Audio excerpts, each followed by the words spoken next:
आणि आजची क्रिकेट जगतातली एक मोठी बातमी. इंग्लंडच्या ऐतिहासिक लॉर्ड स्टेडियमवर आज दक्षिण आफ्रिकेनं इतिहास रचला.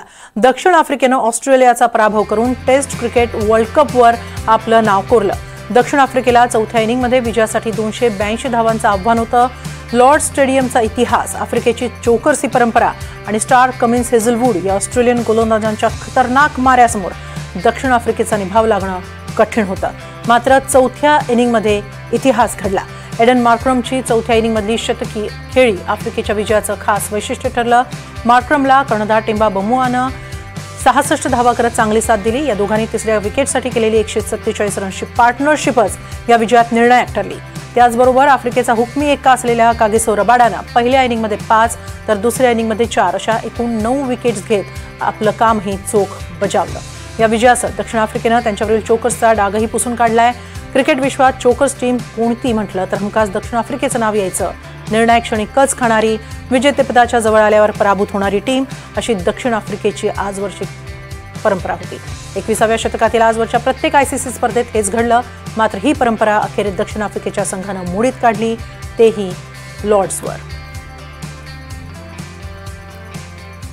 याच संदर्भात आपण अधिक चर्चा करणार आहोत. क्रीडा समालोचक प्रसन्न संत आता आपल्याबरोबर आहेत. प्रसन्न, चोकर्सनं अखेर त्यांचा कलंक पुसला आणि तेही लॉर्ड्सवर, तेही बलाढ्य ऑस्ट्रेलियासमोर. 27 वर्षांनंतर आयसीसी टायटल जिंकलाय दक्षिण आफ्रिकेनं. क्रिकेट जगताला नवा चॅम्पियन मिळालाय का?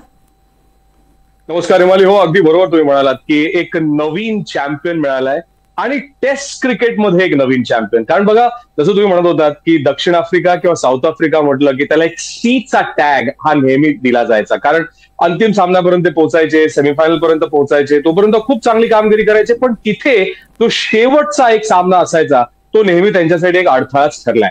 आजही लॉर्ड्सवर ही जर पूर्ण कसोटी आपण पाहिली, वर्ल्ड टेस्ट चॅम्पियनशिपची फायनल, तिकडे 212 ऑलआउट झाले होते ऑस्ट्रेलिया आणि त्यानंतर 138 ऑलआउट झाले होते.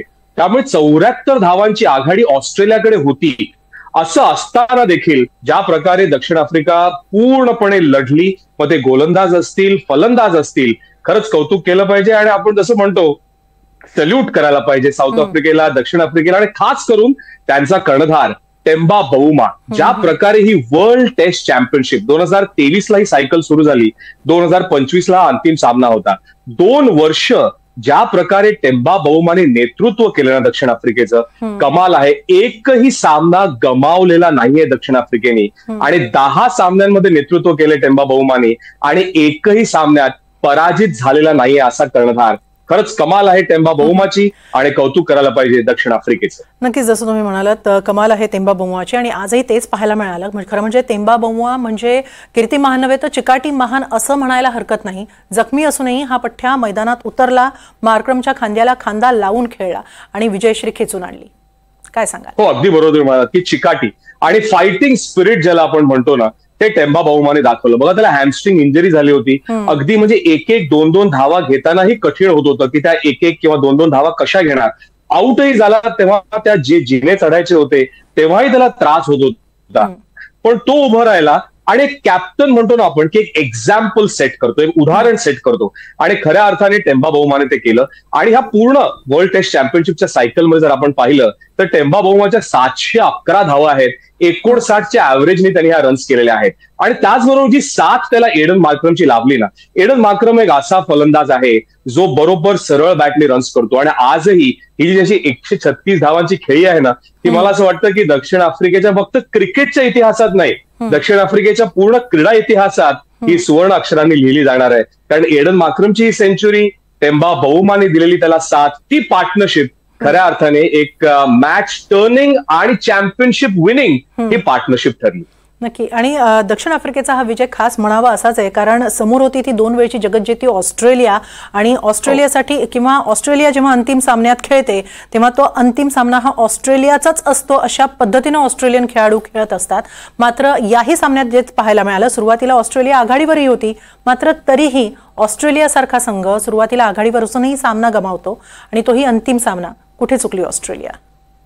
हो, अगदी बरोबर तुम्ही म्हणालात की ऑस्ट्रेलिया फायनल आणि चॅम्पियन हे जणू एक समीकरणच आहे किंवा समानार्थी शब्द म्हणायलाही हरकत नाही, कारण ज्या प्रकारे ते खेळतात, मग तो कुठलाही स्पोर्ट असो, फायनल असलं की मला समजायचं की ऑस्ट्रेलिया जिंकणार.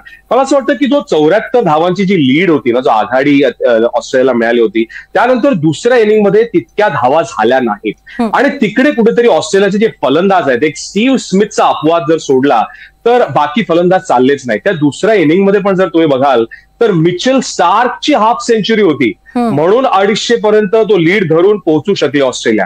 त्यामुळे त्या दुसऱ्या इनिंगमध्ये 74 धावांची आघाडी घेऊन जर लीड घेऊन जर तुम्ही सामना पराभूत जर झालात तर कुठेतरी ते फलंदाज जे होते ते तितके चांगले ठरले नाहीत आणि त्याचबरोबर गोलंदाज पण.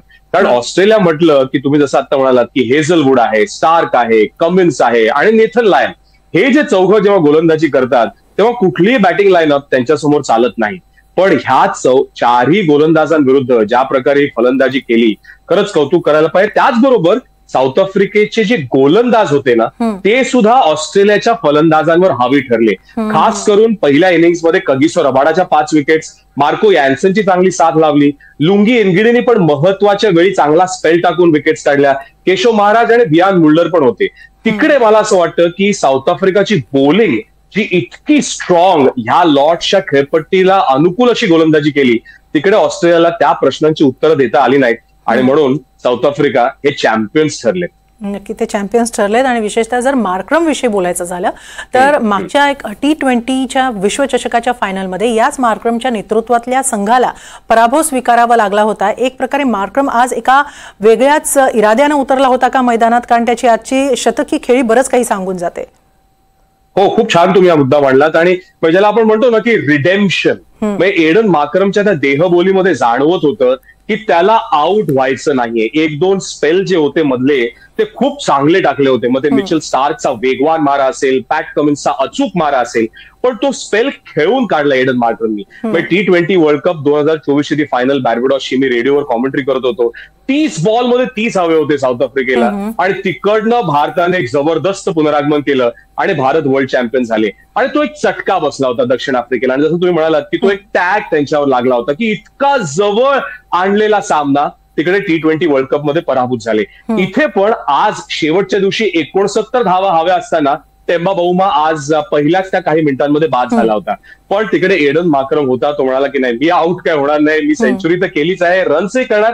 अगदी विनिंग मोमेंट पर्यंत तो थांबू शकला नाही, पण तोपर्यंत जवळपास दक्षिण आफ्रिकेकडे ती मॅच आली होती. आणि एडन मार्क्रमची आणखीन एक महान उपलब्धी काय की अंडर-19चा वर्ल्ड कप जेव्हा दक्षिण आफ्रिका जिंकले होते तेव्हा तो कर्णधार होता. T20च्या वर्ल्ड कप मध्ये फायनलमध्ये तो पराभूत झाला, पण T20 पराभूत झाल्यानंतर वर्ल्ड टेस्ट चॅम्पियनशिप मध्ये ही सेंचुरी आणि सामनावीराचा पुरस्कार. मला असं वाटतं आज एक खास दिवस दक्षिण आफ्रिकेसाठी, टेम्बा बाउमासाठी, कगिसो रबाडासाठी आणि एडन मार्क्रमसाठी पण. आणि क्रिकेटसाठी सुद्धा एक चांगला दिवस म्हणता येईल, कारण एक नवा चॅम्पियन मिळालेला आहे. आतापर्यंत विजयाच्या समीप येऊन हाणारी दक्षिण आफ्रिका आज विजयाच्या पासून दूर असून विजयश्री अक्षरशः खेचून आणलेली आहे. त्यामुळे हा दिवस खास ठरलाय क्रिकेटसाठी सुद्धा. खूप खूप धन्यवाद प्रसन्न, NDTV मराठी बरोबर ही सगळी सविस्तर चर्चा केल्याबद्दल. थँक्यू.